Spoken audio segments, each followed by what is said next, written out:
Very good evening, students.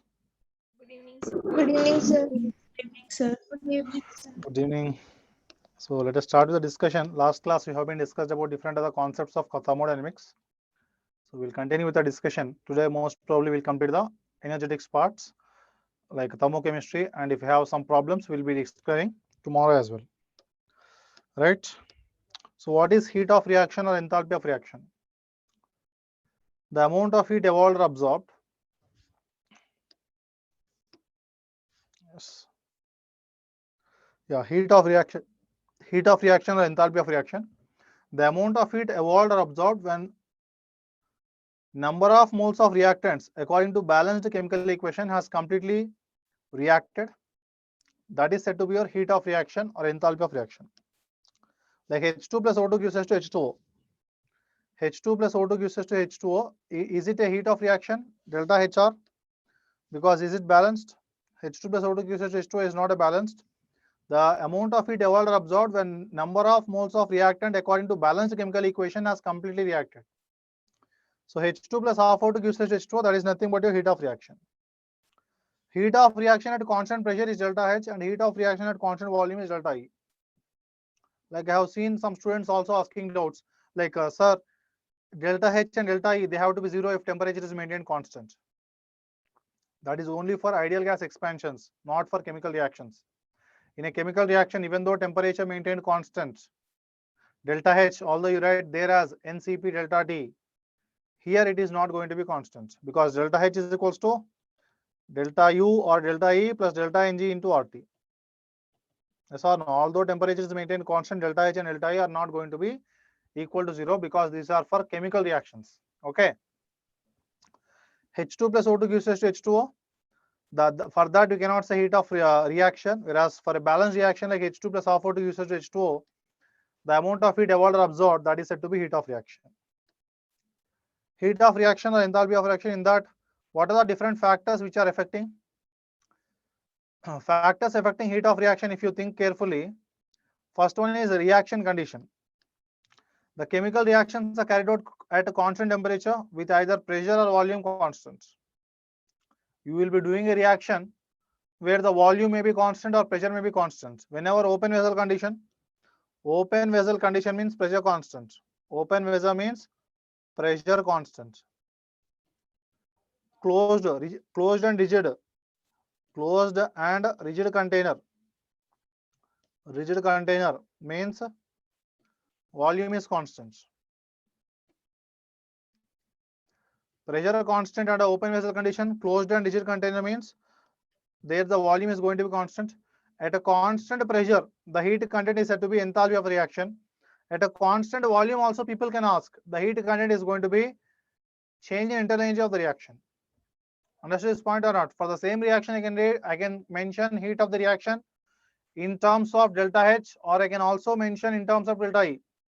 Since most of the reactions are under open vessel condition, we write delta H mostly. But it is not like delta H is only heat of reaction. We can also mention delta E as well. Yes or no? Yes. Yes or no? So reaction conditions. Sapna will discuss everything. Phase changes also will discuss enthalpy of formation. For phase changes, we have different enthalpy notations. Enthalpy of fusion, enthalpy of sublimation, enthalpy of vaporization. Those are different. There are different names for phase change reactions. Okay. Okay, sir. The chemical reactions are carried out at constant temperature, either at a constant pressure or at constant volume. If it is at constant pressure, we write delta H of the reaction. If it is at constant volume, we write delta E of the reaction. Quantity of reactant. First one, on the first factor on which heat of the reaction depends is on the first factor on which heat of the reaction depends. That is going to be on like conditions, constant temperature and a constant volume or constant pressure. The second condition is quantity. Like if you take H2 plus half O2 gives us to H2O, if delta H1 is minus X kilocalorie per mole, that means if you take 1 mole of H2 and half mole of O2, you will be generating 1 mole of H2O. If you take 2 moles of H2 and 1 mole of O2, you get 2 moles of H2O.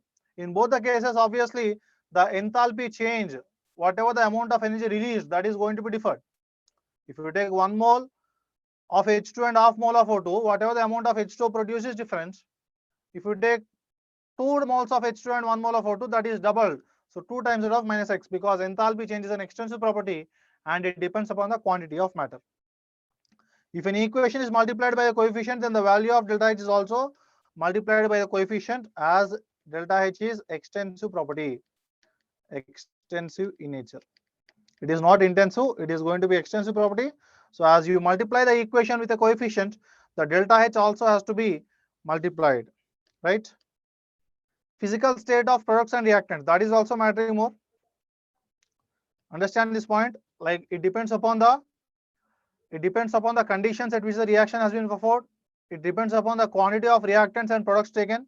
It depends upon physical state of products and reactants. H2 plus O2 gives us to H2O liquid. H2 plus O2 gives us to H2O gas. That means, can I say H2 plus O2 gives us to H2O liquid?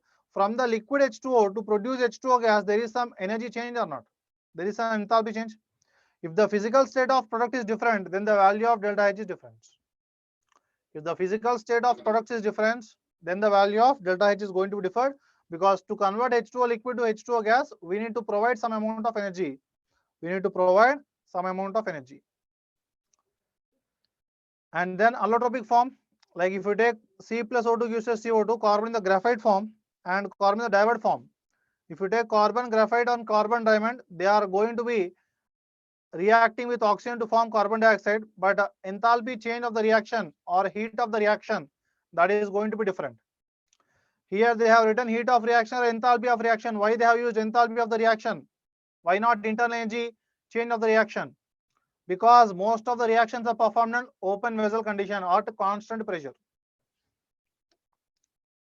Okay, so allotropic form, the amount of substance we have taken, that is quantity of substance we have taken, and phases different. If the different phase of products are there, like products are in different phases, then also you have change in different in the change in enthalpies can be seen like this. Delta H for the H2O liquid and delta H for the H2O gas are different, right? And the conditions and also temperature. Effect of temperature on heat of reaction is given by Kirchhoff equation. Write down all of you. The derivation is not required. Write down the equation. At a constant pressure, delta H at T2 minus delta H of T1 divided by T2 minus T1 is delta of Cp. Delta of Cp is change in the molar heat capacity at constant pressure. Similarly, we can also write at constant volume also.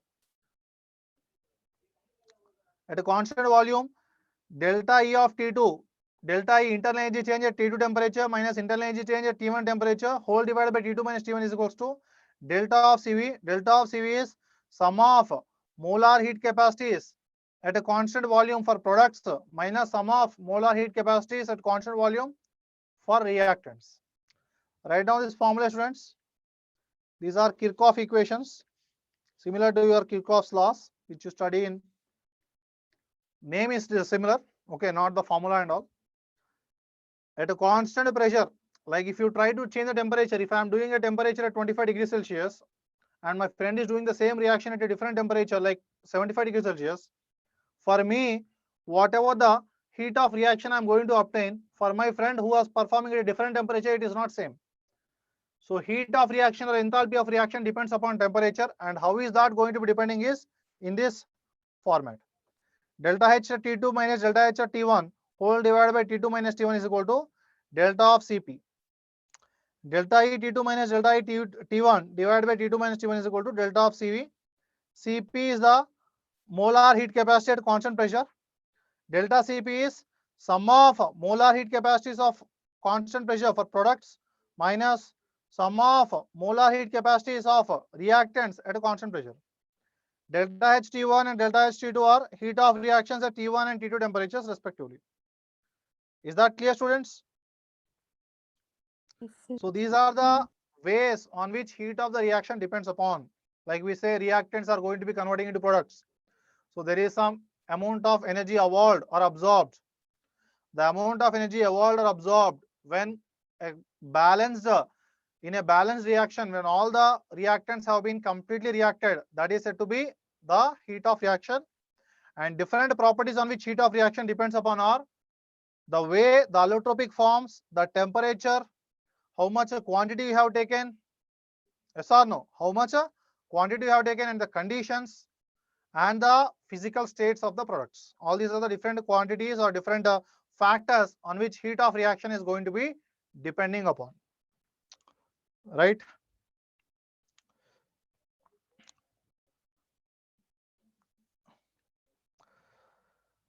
Laws of chemistry, there are different laws of chemistry. First law, Lavoisier and Laplace law.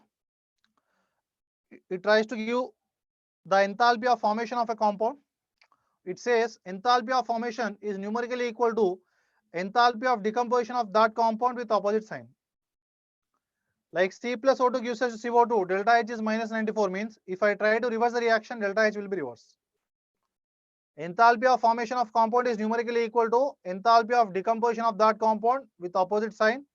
So C plus O2 gives us to CO2 means delta H is minus 94. CO2 gives us to C plus O2 means delta H will be plus 94. Hess law of constant heat summation. What is it like? What does it mean? The total amount of heat generated will always be constant, no matter which path is taken. Yes, the enthalpy change of the reaction is going to be same whether you do the reaction in a single step or multiple steps. Yes or no? The heat change in a complete chemical reaction always remains the same whether the reaction completes in single step or multiple steps. Example, you can take A to B is delta H. A can be converting into C, delta H1. C can be converting into B, delta H2. So delta H can be delta H1 plus delta H2. A can be converted to D, delta H3. D to E, delta H4. E to B, delta H5.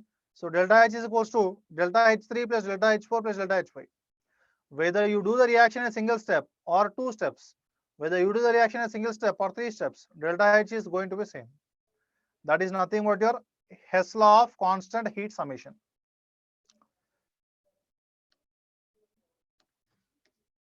You can write the ultimate delta H as delta H is equal to delta H1 plus delta H2. That is equal to delta H3 plus delta H4 plus delta H5. Like this, you can write. Example, C plus O2 is converting into CO2. That carbon can be converted to CO and CO can be converted to O2. CO2. Like C plus O2 gives us to CO2, delta H1. C plus half O2 converting into CO. This is delta H2. CO plus half O2 convert to CO2. This is delta H3. So from equations we can say delta H1 should be equals to delta H2 plus delta H3.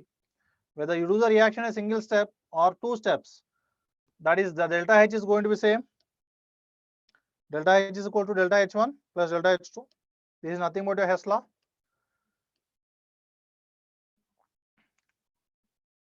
Try to understand this numericals based on Hess law. Example, A gives us to B, delta H1 is equal to X, B to C, delta H2 is equal to Y. Then target the equation like A to C. If you are getting A to C, whether you're doing the reaction in direct single step or you can do the same reaction A to C is obtained by adding these two reactions or not.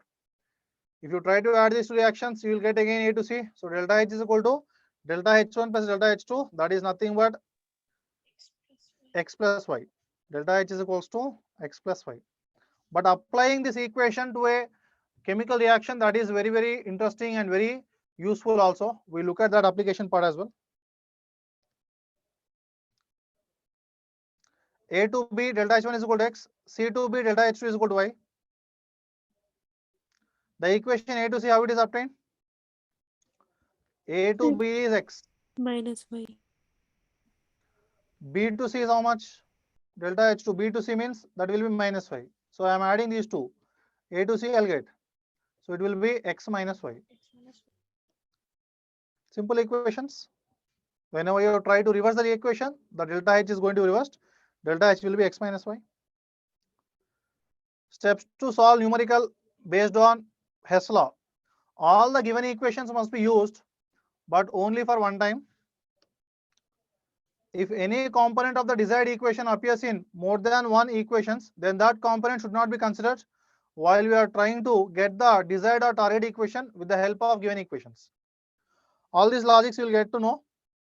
Out of the used equation so far, select any one unwanted component which is not part of a desired equation and try to eliminate that selected unwanted component with the help of unused equation. If you write or if you listen in this fashion, you will not you will not understand all these equations correctly. Yes or no? If you just read all these statements in English, you will not be getting the correct idea. So for that, what we are going to do is, I'll give an example to you. But once before we start understanding the example, we have to look at different definitions like heat of formation, heat of combustion as well. Once we are done with the heat of formation and heat of combustion, I'll solve the numericals based on Hess law. That will only give understanding and better clarity. Types of heat of reaction. There are different types of heats of reactions. First one is heat of formation or enthalpy of formation, which is actually denoted by delta HF or delta HF. Yes or no? Delta HF not we are going to say whenever it is for standard condition. So you can write delta H, then you can keep the suffix F, or delta suffix F, and then you can write H. Not an issue in writing in this manner. It is defined. Understand this carefully. It is defined. It is an enthalpy change when 1 mole of substance is formed from its constituent elements, which are in their most abundant naturally occurring form, or in their stable and standard states, also called as reference states. So what they are trying to say? Let us say, or let me write the reaction for enthalpy of formation of H2O. That means what? Enthalpy of formation of H2O means how many moles of H2O should be formed? 1 mole of H2O has to be formed from its constituent elements. In H2O, what are the constituent elements present? In H2O, what are the constituent elements present, students? Hydrogen and oxygen. Hydrogen, how does it exist? Hydrogen will exist in the atomic state or in the gaseous state. In the most stable form, it exists as H2 gas. Oxygen exists in which states? In the form of O2 gas. So H2 plus O2 gives us H2O, but is it balanced? No. So I have to write H2 plus half O2 gives us to H2O. This is nothing but delta H of formation. So what does it mean? We have to produce 1 mole of compound, 1 mole of H2 I have to produce from its constituent elements. What are the elements? Hydrogen and oxygen. And the hydrogen and oxygen, they have to be present in the reference states. Hydrogen is present in H2 form, oxygen should be present in O2 form. H2 plus half O2 gives us to H2O. That is your correct formula to write the enthalpy of formation or heat of formation. The reference states of commonly used elements, write down these reference states. Like carbon, reference state of carbon is graphite. Sulfur is acid form. Phosphorus is P4. Oxygen is O2 gas. Hydrogen H2 gas. Bromine Br2 liquid. Metal should be taken as a solid state except for mercury. The formation may be exothermic or endothermic. Okay, mostly enthalpy of formation is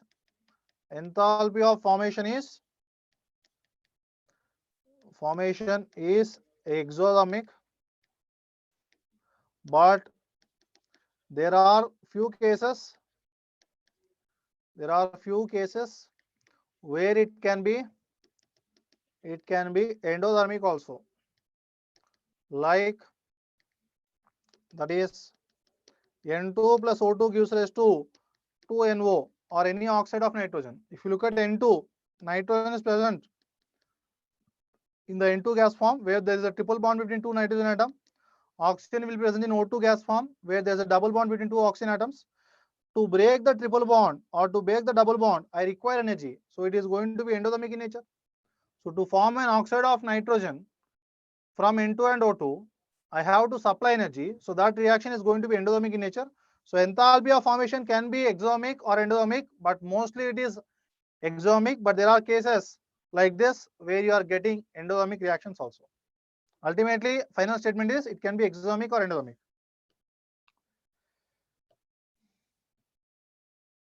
H2 plus O2 gives us to H2O. Like examples, if you type to write the equations, H2O, 1 mole of H2 has to obtain from H2 and O2.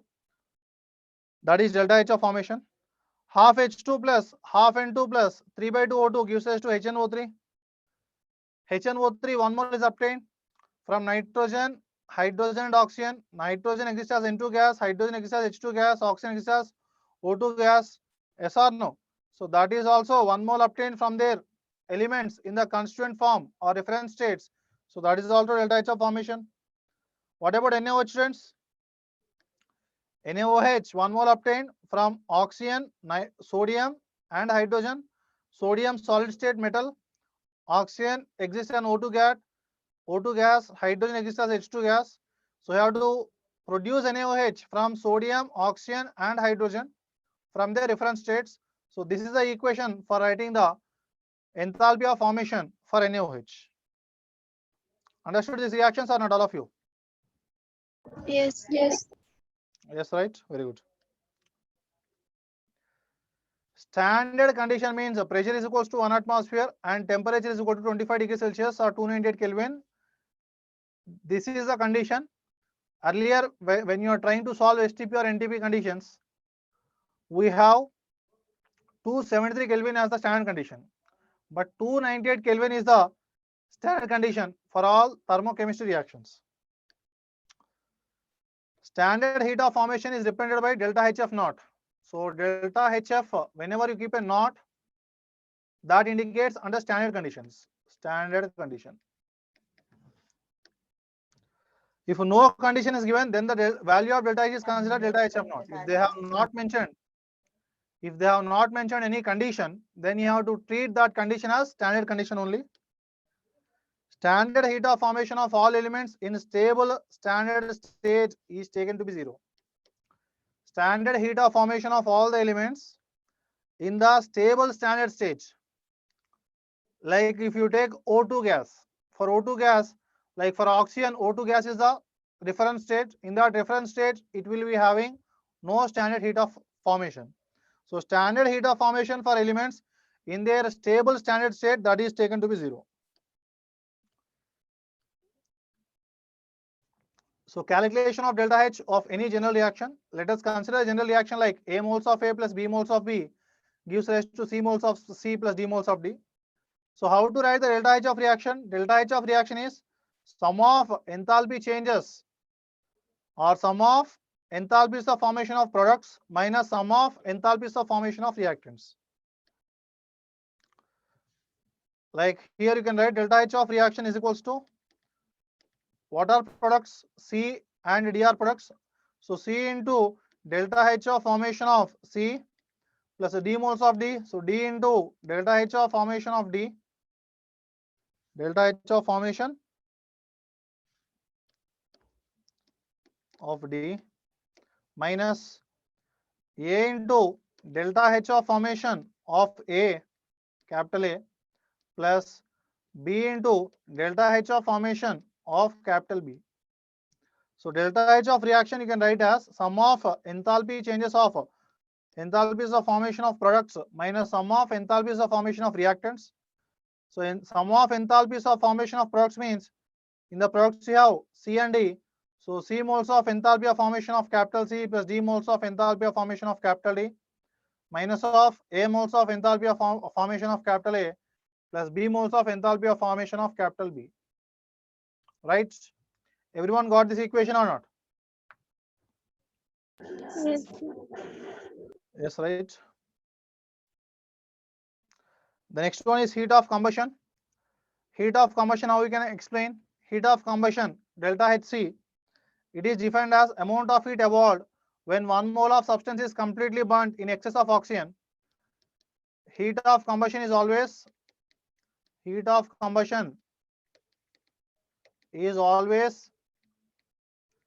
exothermic in nature. Exothermic means energy is always released in this process. Example, C graphite plus O2 gives us to CO2. This is nothing but delta H of combustion for carbon dioxide and also delta H of formation for carbon dioxide, because CO2 is obtained from carbon and oxygen. So it can be also called as delta H of combustion or delta H of formation of CO2. C diamond 1 mole plus O2 gives us CO2.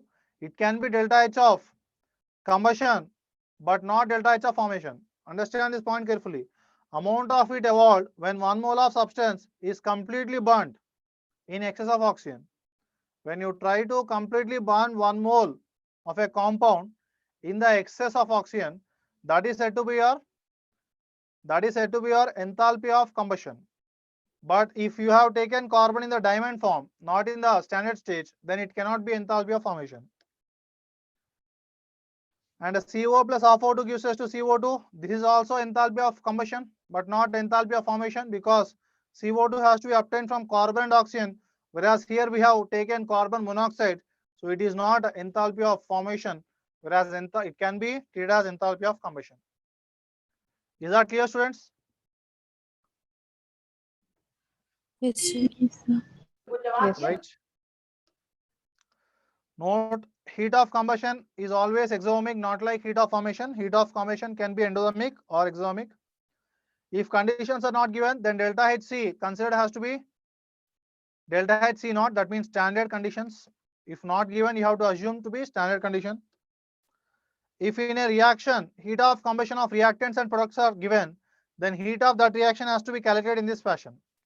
Delta H is equals to sum of enthalpies of combustion of reactants minus sum of enthalpies of combustions of products. Sum of enthalpies of combustion of reactants minus sum of enthalpies of combustion of products. Like when give the same reaction, A moles of A plus B moles of B gives rise to C moles of C plus D moles of D. So delta H is equals to delta H of C of compound C, C into plus D into delta H of combustion for compound D minus of A into delta H of combustion for compound A plus B into delta H of combustion for compound. This is reverse, right? Reactants minus products we have to write.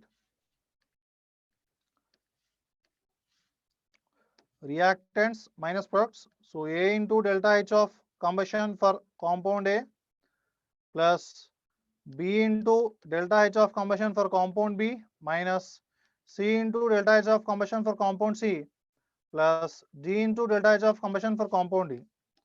So whenever only enthalpies of combustions are given, you have to use this formula. So delta H is equal to sum of enthalpies of combustions of reactants minus sum of enthalpies of combustions of products. Okay.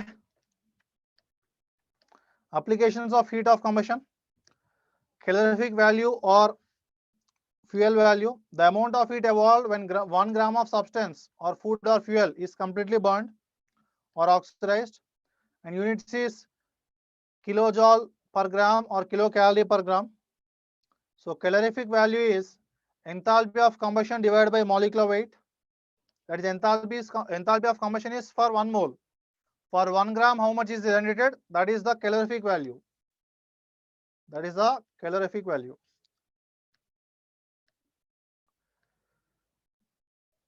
Maximum value of calorific value means maximum efficiency or best fuel. H2 has the highest calorific value, that is 150 kilojoule per gram, but it is not used as domestic or industrial fuel due to technical problems. H2 hydrogen is going to be having the highest calorific value, 150 kilojoule per gram, and it is not used as domestic or industrial fuel. Why? Due to its difficulty in usage, because the reactions more amount of energy is going to be released, and due to some safety reasons and due to some cost reasons, that H2 we cannot be using greatly. But in future, the nation which can be using hydrogen as a fuel, that can be the superpower. So let us try to solve some examples based on these things. Just a second. Whatever the reactions we have seen till now, based on that we will be looking at few examples.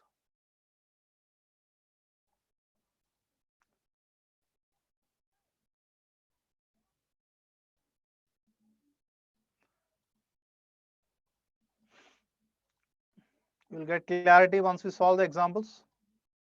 So these are all the formulae, but you have to solve the numericals to get more clarity, right? So I'll be giving simple examples to you. You try to solve first. Calculate the standard heat of formation of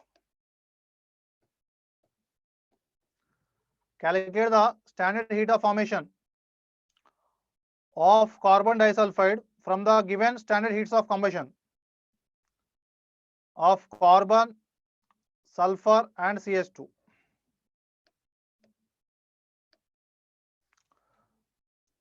Or you try to solve this example.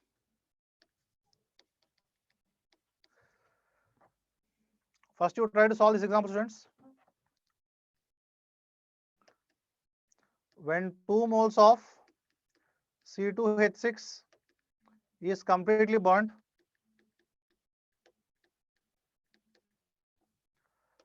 3129 kilojoules of heat. When 2 moles of C2H6 is completely burned, 3129 kilojoules of heat is released.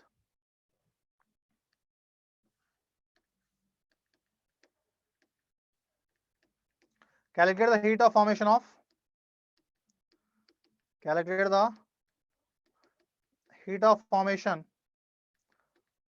of C2H6 given delta HF for CO2 and H2O as minus 395 kilojoules and minus 286 kilojoules respectively. All of you solve this.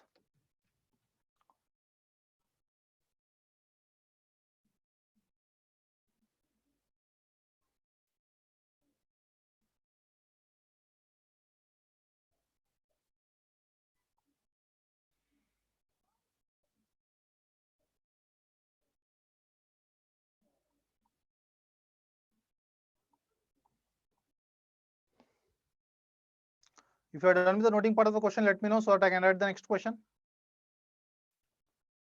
When 2 moles of C2H6 is completely burned, 3129 kilojoules of heat is released. You have to calculate the heat of formation of C2H6, delta H of formation of C2H6. Given delta H of formation of CO2 and H2 are minus 395 kilojoules and minus 286 kilojoules respectively.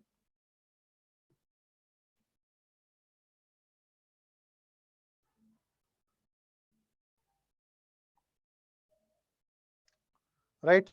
Let me write the next question.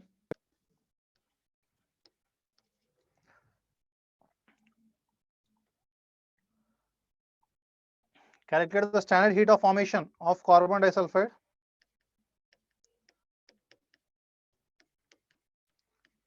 Calculate the standard heat of formation of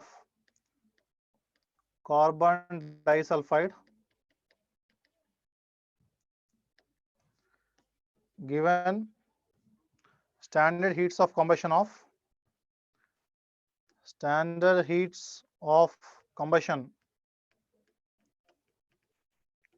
of carbon solids, sulfur solids and CS2 liquids as minus 393, minus 293, minus 1108 kilocalorie per mole respectively.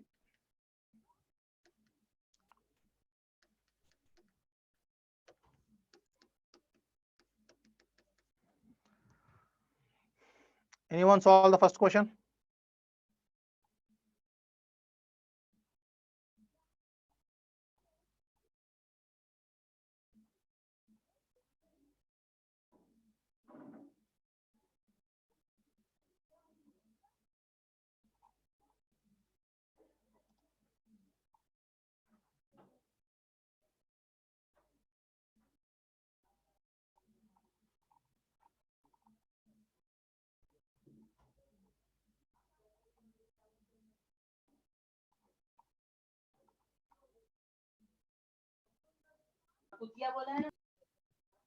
Minus 1481 kilojoules.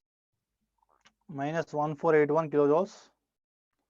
So one answer I got.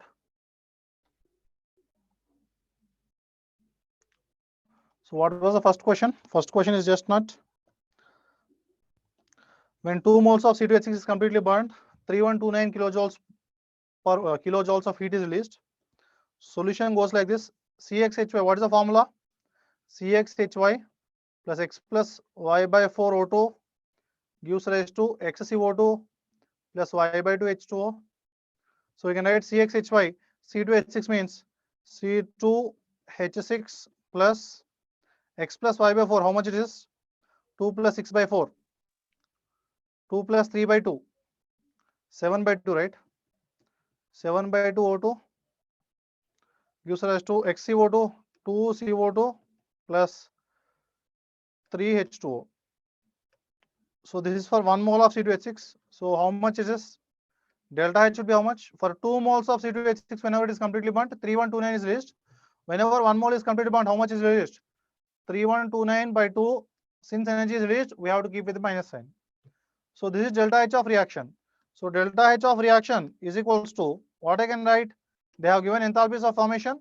So delta H of reaction is equals to sum of enthalpies of formations of products, that is 2 into delta H of formation of CO2 plus 3 into delta H of formation of H2O minus of 1 into delta H of formation of C2H6, delta H of formation of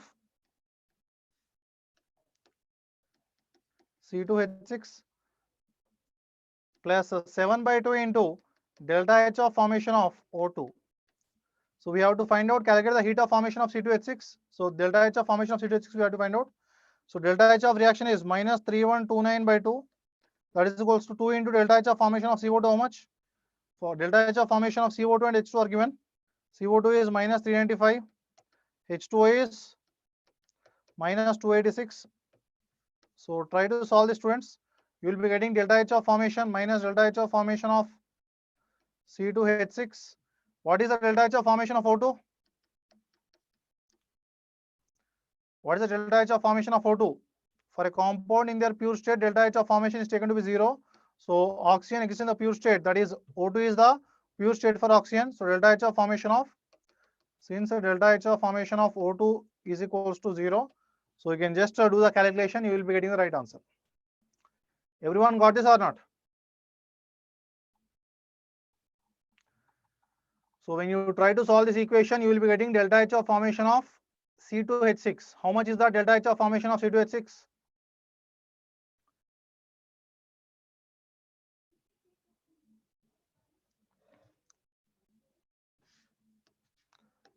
Delta H of formation of C2H6 would be something around minus 83.5 kilojoule. Faizan, you got the same answer or not?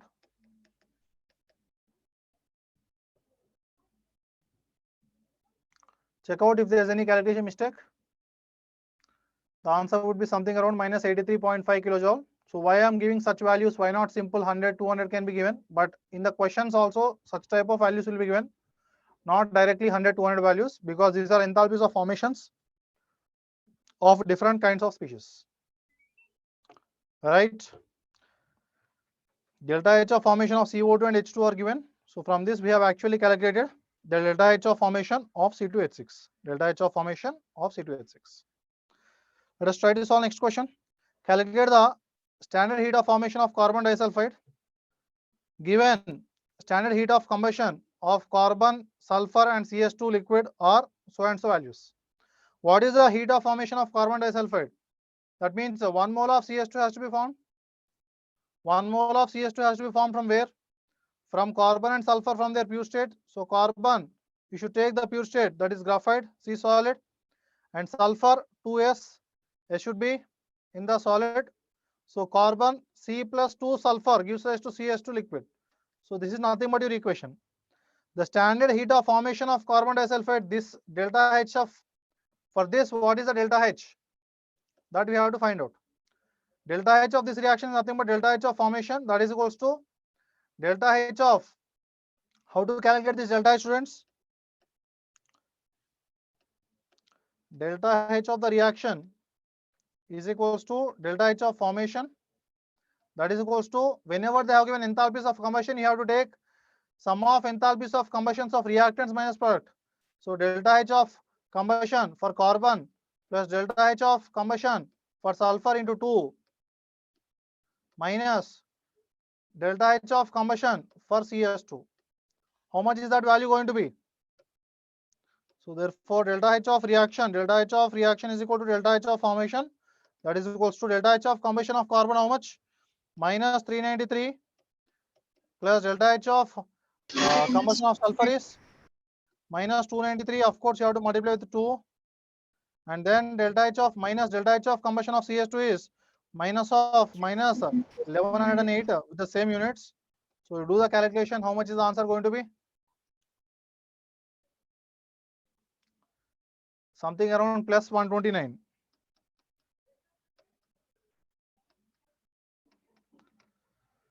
Right? So these are the formulae, or these are the equations which are going to be used whenever directly they have given the delta H of combustion or delta H of formation.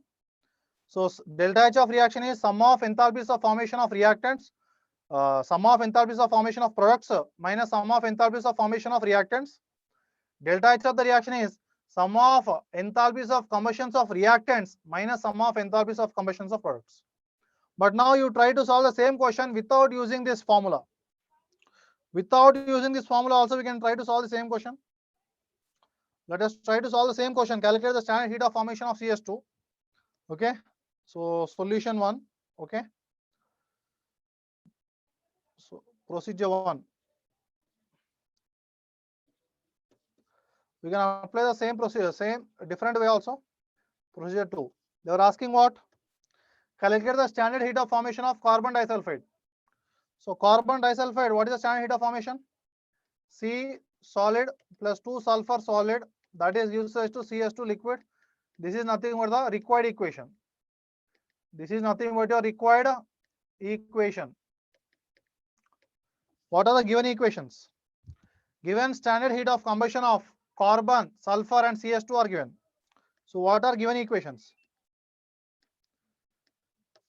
So standard heat of combustion of carbon they have said. From that, can I write carbon standard heat of combustion means 1 mole of compound has to be completely burnt or completely oxidized in the excess of oxygen. So C plus O2 that has to be converted to CO2.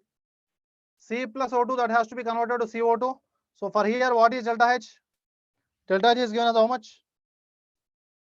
For carbon, given standard heats of combustion of carbon, sulfur and CH2. For carbon, I am writing the heat of combustion. So C plus O2 gives us CO2.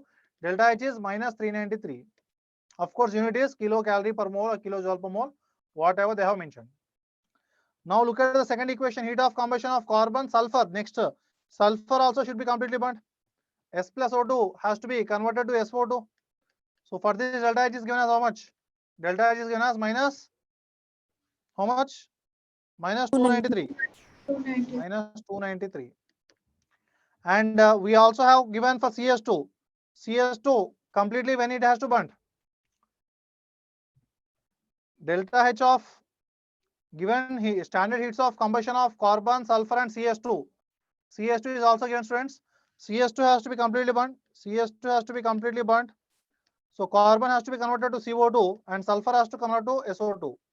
Sulfur has to convert to SO2. To balance this reaction, what you have to write? CS2 is there. To balance sulfur, I'll write 2 SO2 here. If I keep 2 SO2 here, to balance oxygens, I have to write 3 O2. CS2 plus 3 O2 gives us to CO2 plus 2 SO2. Delta H is given as minus 1108. Delta H is given as minus 1108. So these are the three equations from these statements.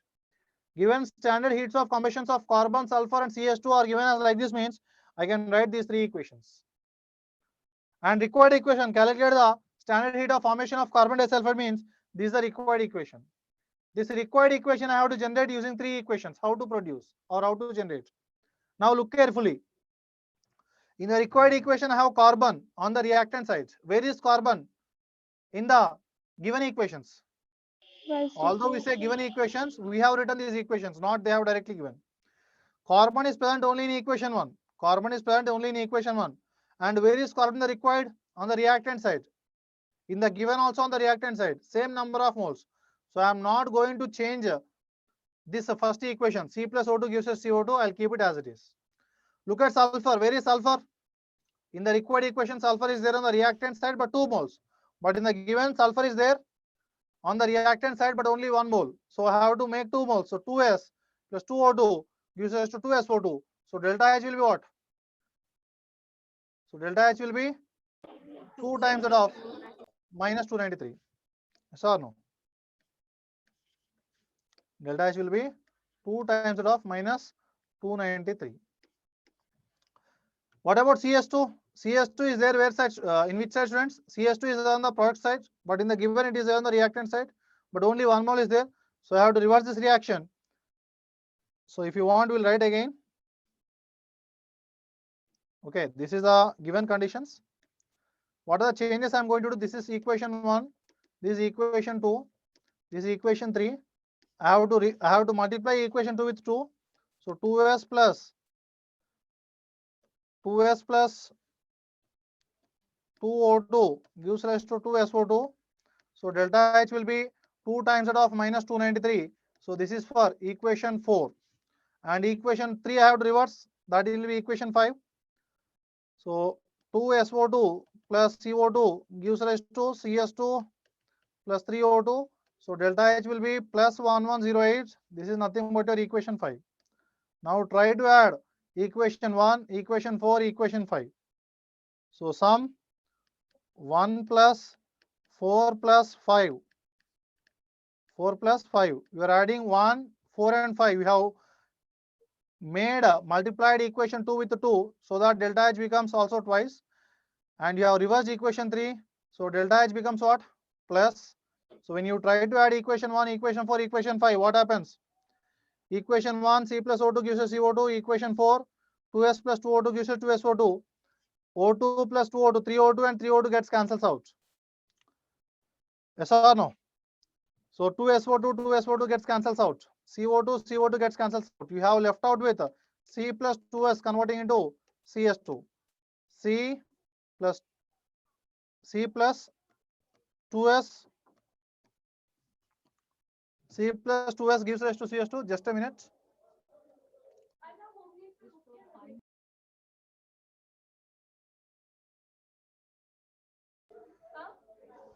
Yes, students, I'll be just back in 5 minutes. There was an meeting here. Okay, just wait for 5 minutes. You try to solve this question. So delta H will be nothing but minus 393, and here you have minus 393 minus 2 into 293 plus 1108. This is nothing but your delta H. Okay. Yes, sir. I'll write one more question. You try to solve that question.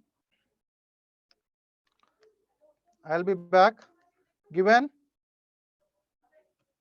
heat of formation of water,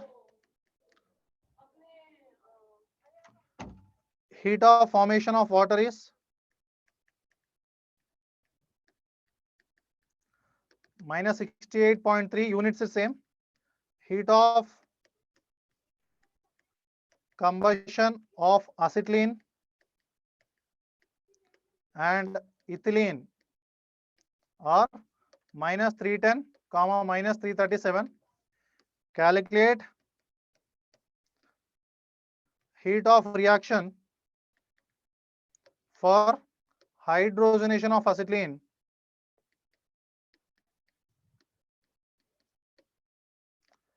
at a constant volume and 25 degrees Celsius. Okay, all of you try to solve this question. I'll be back. Use the same logic of Hess law. I have used the procedure 2 is obtained by solving Hess law. The procedure 2 is we have solved by using Hess law. Whether you do the reaction in single step or multiple steps, heat of reaction is going to be same. Fine. You apply Hess law and try to solve this question.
Yes, students.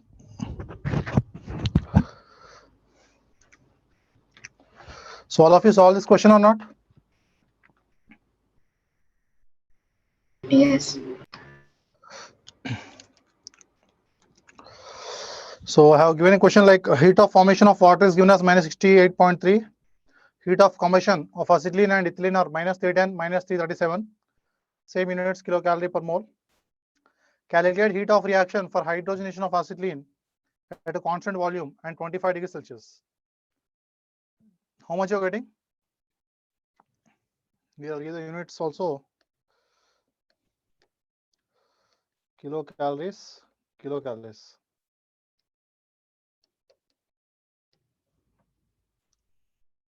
Or just say calories. Okay.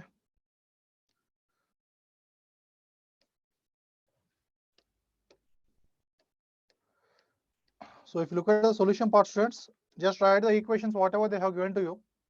So if you look at the heat of formation of water, how to write the equation? Heat of formation of water means 1 mole of water you have to get from hydrogen and oxygen from their pure states. Hydrogen pure state is H2 gas and H2 oxygen, plus yeah, H2 plus half O2 gives us to H2O.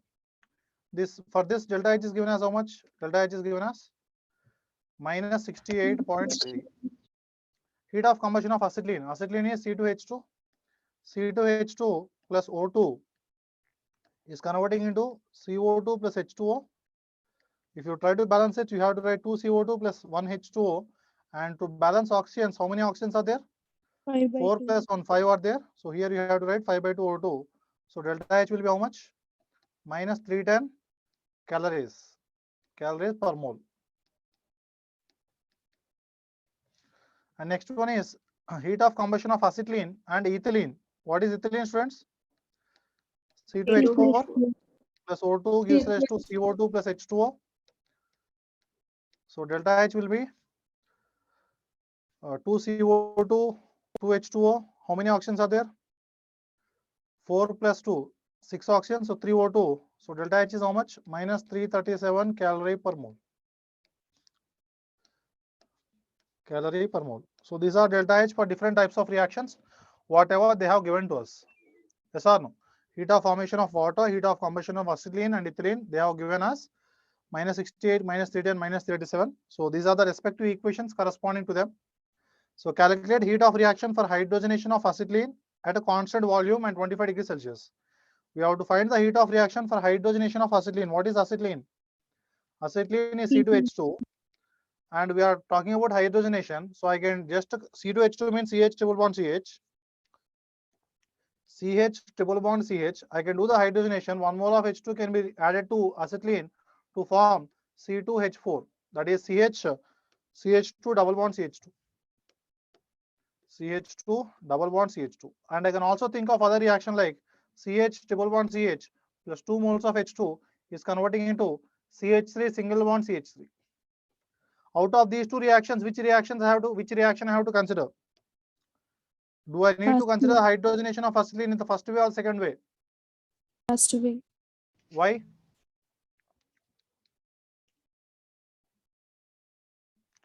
Why only in the first way? Because if you look at the second way, we are getting C2H6 ethane, whereas ethane is not present in any of the given equations. So we have to assume the hydrogenation is happening in only 1 mole. So we have to treat this in the first way only. Now we have to generate this equation. We have to generate this particular equation CH triple bond CH plus H2 gives rise to CH2 double bond CH2. And how to obtain that equation? From this set of equations. Look at C2H2. C2H2 is present 1 mole in second equation. In the required equation, this is your required equation. This required equation has to be produced from the given set of equations. 1 mole of C2H2 is giving C2H4. But where is C2H4, students? C2H4 is on the third equation, whereas it is on the reactant side.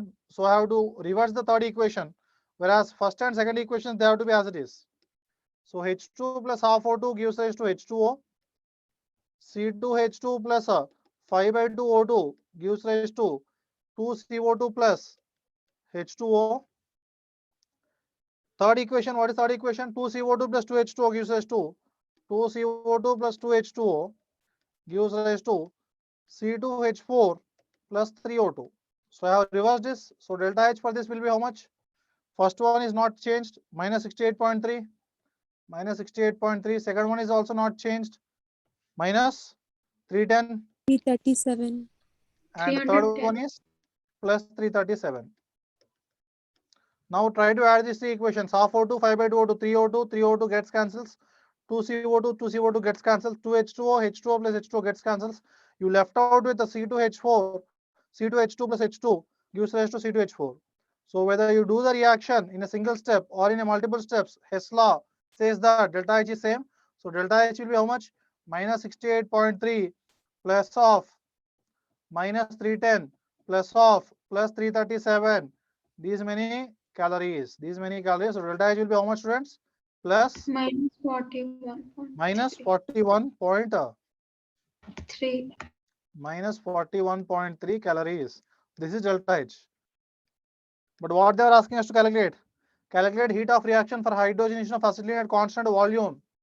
At a constant volume, delta H, or at a constant volume, heat conduction system is delta U. So delta H is equals to delta E or delta U plus delta Ng into RT. So delta H is how much? Minus 41.3 calories. That is equal to delta E plus delta Ng for this equation. C2H4 is gas, CH2 is gas, C2H2 is gas. Delta Ng is 1 minus of 1 plus 1. That will be minus 1. That will be is equal to minus 1. So delta H is minus 1. R value, how much you have to substitute? Since delta H is in calories, R you have to substitute in calories, mole inverse, Kelvin inverse. Into temperature, how much? Temperature. Do they mention the temperature? At 25 degrees 25 Celsius to 298 Kelvin. So into 298 Kelvin. Kelvin inverse gets cancels out. Minus 1 mole inverse gets cancels out. You have delta E is equals to minus 41.3 calories. This minus, if it goes to the other side, becomes plus. How much is the value of R? 2 calories, right? 2 you have to substitute here. Minus 1 into 2 calories. So plus 2 into 298 calories. So this is the heat content of the system at a constant volume at that 25 degrees Celsius. Do the calculation. How much it is? 2 into 298. Approximate its value is 596. Yes or no? 596 minus 40. 556. 555. 547.7 calories approximately, right?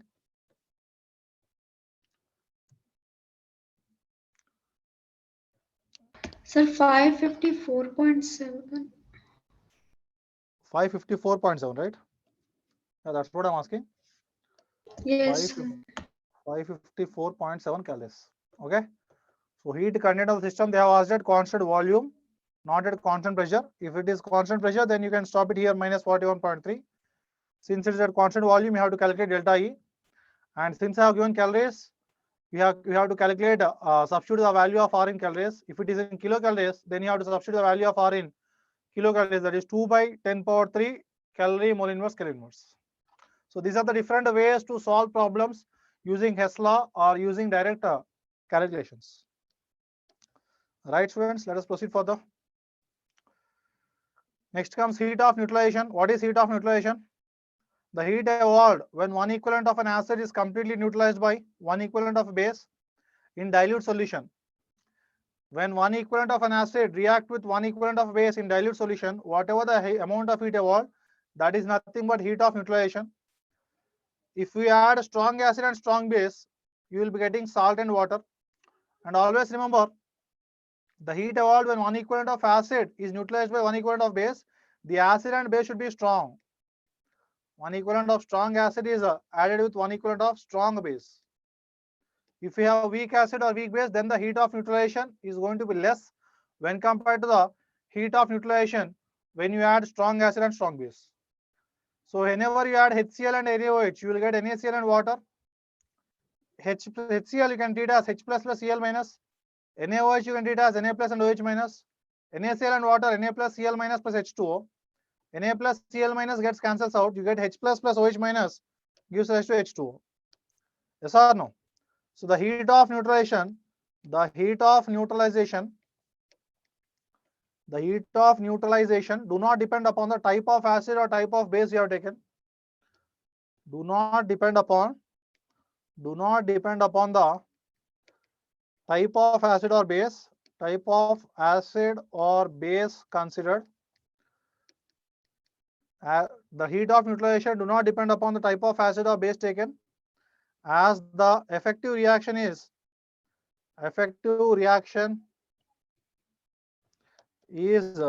between H plus and OH minus to form water.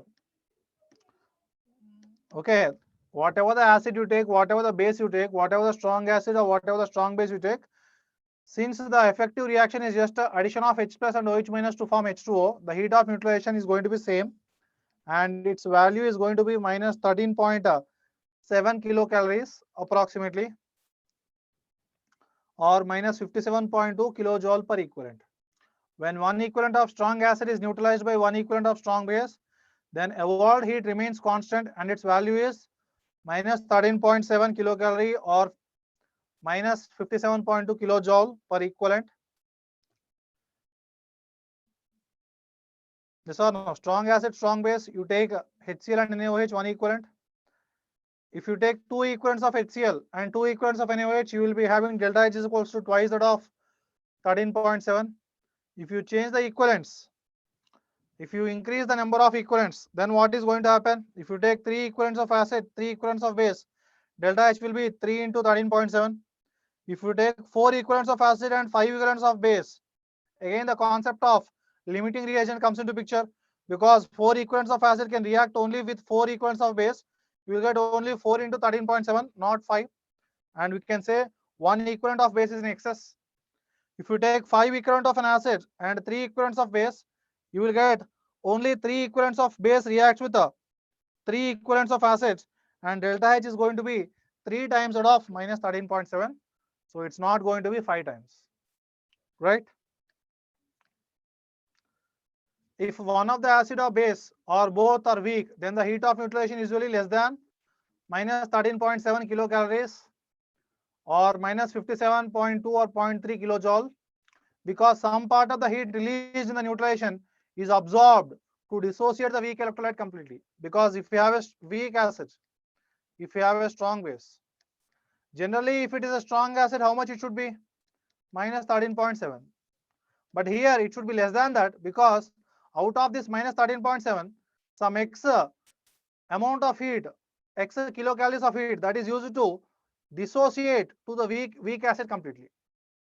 Although you take a weak acid, the complete dissociation of weak acid is still happening, because some amount of heat is actually making the dissociation of weak acid completely. So in that case, what we can say, students, in the case of a mixture of weak acid and a strong base, or a weak base and a strong acid, or weak acid or weak base, always the amount of heat released will be less than minus 13.7 kilocalorie per equivalent, because some amount of heat is required or used to dissociate the weak acid completely. Example, you can say acetic acid and NaOH, sodium acetate and water, you get delta H is minus 13.4 kilocalorie per equivalent. It is not going to be minus 13.7. You can say that 0.3 kilocalories of heat is used to dissociate acetic acid completely.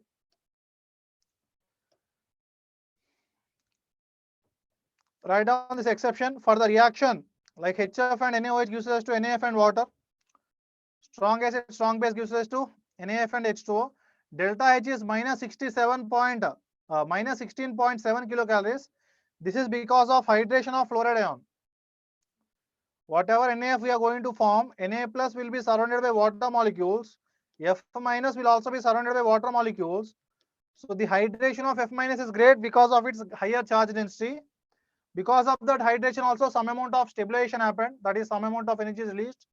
Because of that, the total amount of energy released here is minus 16.7 kilocalories, and the reason is hydration, excessive hydration of fluoride ion. Is that clear, students? All of you? Yes, sir. Yes, right.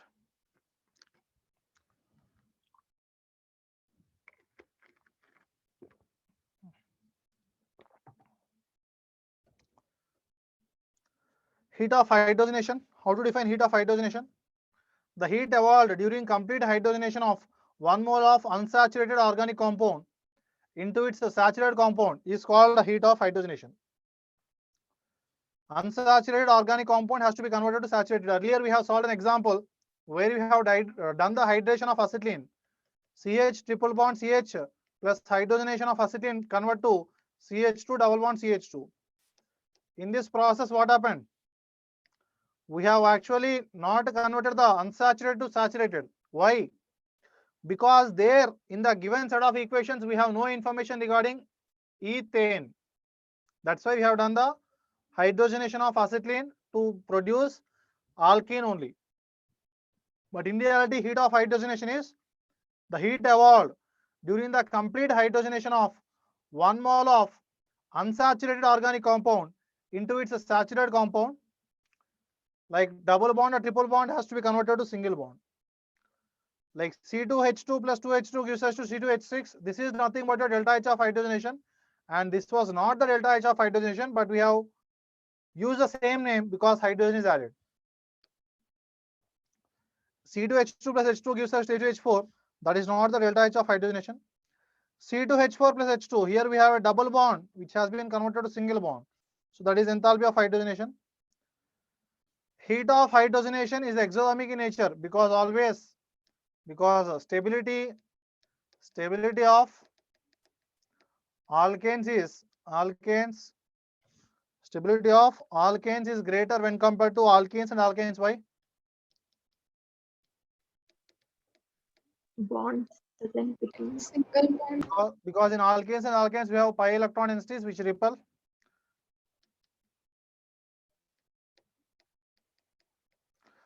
Because of the pi electron densities, because of the repulsions, we have less stability for alkenes and alkynes, whereas alkanes are more stable. Since alkanes are more stable, what you can say? In alkanes we have carbon single bonds only, so less pi electron no pi electron density, so less repulsions. Because of that, more stable. If alkane is more stable, more amount of heat is released. Alkene less stable, alkane more stable. More stable alkane means obviously heat has to be released. So delta H has to be negative. That is why heat of hydrogenation is exothermic in nature and it is always negative. Heat of transformation. Heat of transformation means here phase changes occur. Phase changes occur. So same as your entropy, we have done the entropy of fusion, entropy of vaporization, entropy for sublimation we have discussed. There we have already used the terms delta H of fusion, delta H of vaporization and delta H of sublimation. What is delta H of fusion, students? Heat of fusion, the required amount of heat to convert 1 mole of solid into liquid at its melting point. At the melting point, if the solid is converting into liquid, if 1 mole of solid is converting into liquid at its melting point, that is said to be delta H of fusion. That is said to be delta H of fusion. Heat of fusion is always endothermic reaction because the solid is converting into liquid, so we are providing energy. The system, what is the system now? H2O solid is a system. Like ice, you keep ice at room temperature. The ice is the system. Ice will absorb heat from the surrounding. So heat is absorbed. So that is why delta H is going to be positive. Heat of vaporization, liquid is going to be converting into vapor at the boiling point. The required amount of heat to convert 1 mole of liquid into its gas at its boiling point, that is called as heat of vaporization. So 1 H2O is converting into H2O gas. So delta H of vaporization. Delta H of vaporization is also endothermic or not? Because liquid is going to be converting gas whenever we supply the amount of heat. So obviously we are supplying heat to the system. So delta H has to be positive. And what about sublimation, students? Sublimation is the required amount of heat to convert 1 mole of solid into gas at a temperature, at a certain temperature which is below the Boiling point. melting point. Yes or no? Solid is going to convert to liquid then. Yeah. If the melting point is reached, solid will be converting into liquid. So we have to maintain the temperature in such a way that has to be less than the melting point, which is below its at a certain temperature which is below the melting point. If you try to provide heat in such a way such that the solid can directly convert to gas, then that is said to be your enthalpy of sublimation. Here also we are providing heat, so this is also your endothermic in nature. Enthalpy of sublimation is also endothermic in nature. All is clear so far, yes or no? Yes, sir. Yes. Heat of atomization. Next comes the point. Heat of atomization. What is heat of atomization? The amount of heat required. What is heat of automation? We have studied D block also. In D and F block also we have seen the same order. How the heat of automation is going to vary for 3D series. Heat of automation is going to be high when the metallic bonding is high. When the metallic bonding is high, when the number of unpaired electrons are high. Why? Because metallic bonding is the electrostatic force of attraction between the metal kernels and all the free electrons in the metal. We have looked the graph also or not? If you look carefully, we have got a graph like this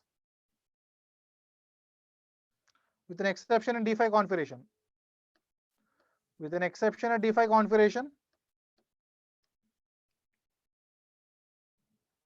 we got a graph like this.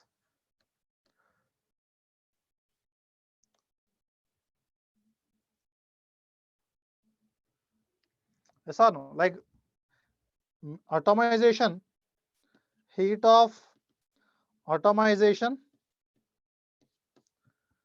is directly proportional to metallic bonding. Heat of atomization is directly proportional to metallic bonding. This is for 3D series. So heat of atomization directly proportional to metallic bonding. Metallic bonding is directly proportional to number of unpaired electrons. Number of unpaired electrons. So greater the number of unpaired electrons, you will be having stronger metallic bonding. But D5 configuration has less metallic bonding, lesser heat of atomization. But D5 configuration has lesser heat of atomization because of half-filled configuration, and it's a crystal structure. The crystal structure is going to different. What is heat of atomization? It is the amount of heat required to dissociate 1 mole of stable substance into gaseous atom. You have to take 1 mole of stable substance and you have to convert that into gaseous atom. Then that is nothing but your heat of atomization. The amount of heat required to dissociate 1 mole of stable substance into gaseous atoms. So half H2 gives rise to 1 hydrogen atom. It is not heat of atomization because you have taken half mole. H2 plus H2 gas gives rise to 2 hydrogen atom gas. That is heat of atomization because you have taken 1 mole of H2. Half Cl2 gives rise to 1 chlorine. It is not heat of atomization because you have taken half mole. Cl2 gives rise to 2 chlorines. That is heat of atomization. So like that you will be defining heat of atomization. Sodium solid convert to sodium gas, heat of atomization. It is the amount of heat required to dissociate 1 mole of stable substance into gaseous atom, and it is always endothermic in nature or not, because we are supplying heat. It is always going to be endothermic in nature. Is that clear, students? Yes. Yes. Yes, right. So let us try to look at other factors. What are the other factors? Like you will have the, after this, enthalpy of formation, enthalpy of combustion, Hess laws. You have bond energy calculations also. Bond energy or bond dissociation energy. How to define the bond energy or bond dissociation energy? How to define bond energy or bond dissociation energy?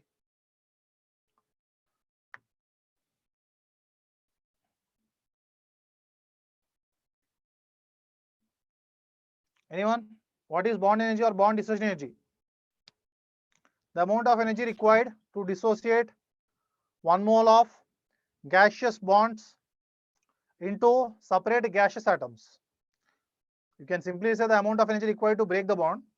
But the logic here is the required amount of energy to dissociate 1 mole of gaseous bonds into separate gaseous atom, that is called as bond energy. If you take 1 mole of H2, H2 gas is converting into 2 hydrogen atoms in the gaseous state. 1 mole of H2 is converting into 2H in the gaseous state. This is nothing but enthalpy of bond dissociation energy. So delta H of HH. So 1 mole of Cl2 is converting into 2Cl. This is also called as enthalpy of bond dissociation energy. It is also called as delta H of atomization. Can I write like this or not? Delta H of atomization. Yes, Cl2, sir. half Cl2 gas is converting into Cl gas. Half Cl2 gas is converting into Cl gas. That is, what is that, students? Half Cl2 gas is converting into Cl gas. This is not delta H of atomization. This is not delta H of atomization, but it can be half of delta H of bond dissociation energy. Understand the difference? Delta H of atomization, that has to be refined for 1 mole. If I take half mole, that is not going to be delta H of atomization. If I take half mole, you can simply say it as half of bond dissociation energy, or you can also say half of bond dissociation energy as half of enthalpy of atomization. HCl is converting into hydrogen atom in the gaseous state plus chlorine atom in the gaseous state. That is nothing but your enthalpy of bond dissociation energy for HCl. But you can think of other cases like HCl can be converting into H plus and Cl minus ions mostly. Yes or no? We write the equations always HCl converting into H plus and Cl minus. There, that is not the bond dissociation energy, because you are producing H plus and Cl minus in the gases. We are producing ions in the gaseous state, but we have to produce separate gaseous atoms. Hydrogen atom and chlorine atom you have to produce in the gaseous state. That is nothing but bond dissociation energy. You can also produce H plus, means from H plus you can produce H2 gas. From Cl minus you can produce Cl2 gas if you do the electrolysis. Yes or no? HCl can be converting into H2 gas and Cl2 gas at different electrodes. That is also not bond dissociation energy. HCl converting into half H2 plus half Cl2, that is also not bond dissociation energy. And H2O converting into 2 hydrogen atoms in the gaseous state plus oxygen in the gaseous state, that is also not a bond dissociation energy. Why it is not bond dissociation energy? H2O gas is converting into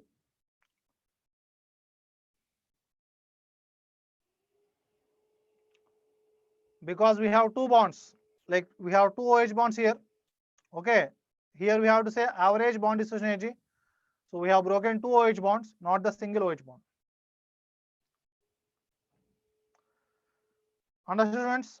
In the case of H2O, that's what we say. In the case of polyatomic molecule, we calculate the average bond dissociation energy, not the we calculate the average bond dissociation energy, not for the single atom. Like you take H2O molecule, average bond dissociation energy is equal to total energy required to dissociate all bonds divided by total number of moles of bond dissociated.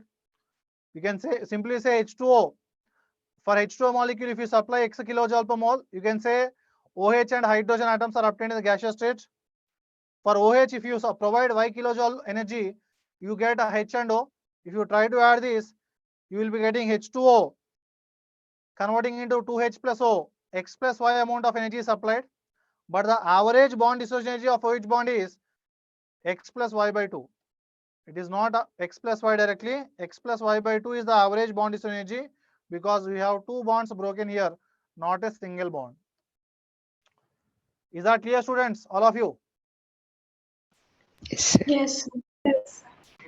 Yes or no? Bond dissociation energy or average bond dissociation energy is X plus Y by 2 whenever we have a polyatomic molecule. It's not just X or Y or X plus Y. Special points you can note down here is the bond energy may be defined as average amount of energy required to dissociate 1 mole of gaseous bond into separate gaseous atom. 1 mole of gaseous bond you have to convert into separate gaseous atom.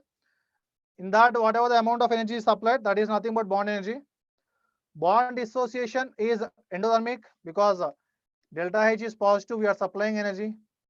If a bond energy of various bonds present in the reactants and products are given, then delta H of that reaction can be calculated like this. Write down this formula, like A moles of A plus B moles of B gives rise to C moles of C plus D moles of D. So delta H is equals to sum of bond energies of all the reactants minus sum of bond energies of all the products. Here we have to write reactants minus products similar to your combustion, not products minus reactant. Whenever enthalpies of formations are given, products minus reactants. Similarly, Gibbs free energy changes, products minus reactants. Entropies, products minus reactants. But bond energies and combustions, reactants minus products. Everyone got it or not? Yes, Yes. sir. Yes, Okay, sir. fine. Let us stop it here. Next class, I'll give some examples based on these concepts and then proceed with the next two concepts. That is, we are going to start with IUPAC nomenclature, then isomerism, different types, optical activities, GOC. Okay, the organic is going to be started after this. Thank you all, everyone. Bye. Thank you, sir. Thank you, Thank you, sir. sir. Thank you, sir. Thank you, sir.